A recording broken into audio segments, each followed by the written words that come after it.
Alan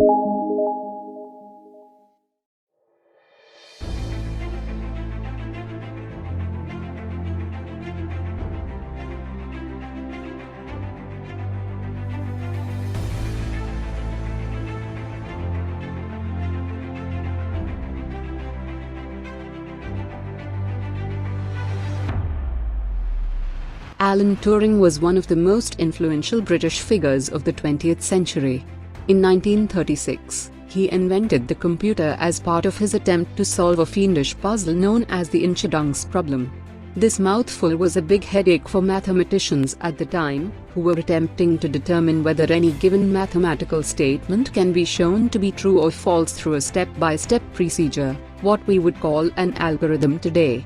Turing attacked the problem by imagining a machine with an infinitely long tape. The tape is covered with symbols that feed instructions to the machine, telling it how to manipulate other symbols. This universal Turing machine, as it is known, is a mathematical model of the computers we all use today. Using this model, Turing determined that there are some mathematical problems that cannot be solved by an algorithm, placing a fundamental limit on the power of computation.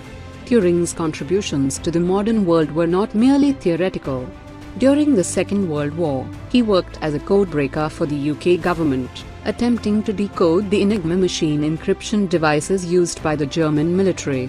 Enigma was a typewriter-like device that worked by mixing up the letters of the alphabet to encrypt a message.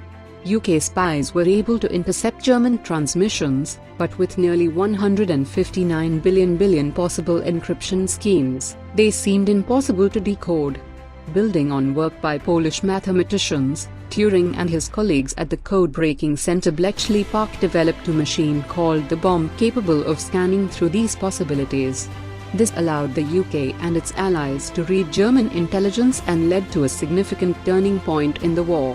Some estimates say that without Turing's work, the war would have lasted years more and cost millions more lives. After the war, Turing continued to develop his ideas about computer science.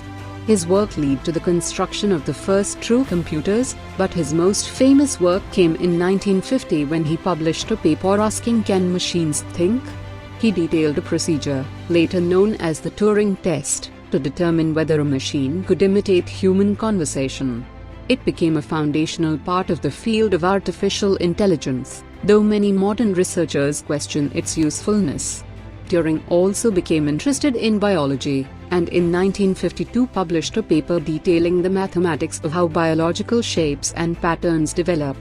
In the same year, he was convicted for having a sexual relationship with a man, which was illegal at the time.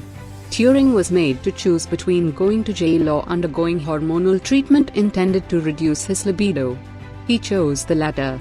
Turing was found dead on the 8th of June 1954, as a result of cyanide poisoning. His death was ruled a suicide. In 2013, Turing was posthumously pardoned for his conviction for gross indecency after a campaign to recognize him as a national hero. In 2017, legislation informally known as Turing's Law extended the pardon to all gay men convicted under such historical legislation. On the 15th of July 2019, he was announced as the face of the new £50 note.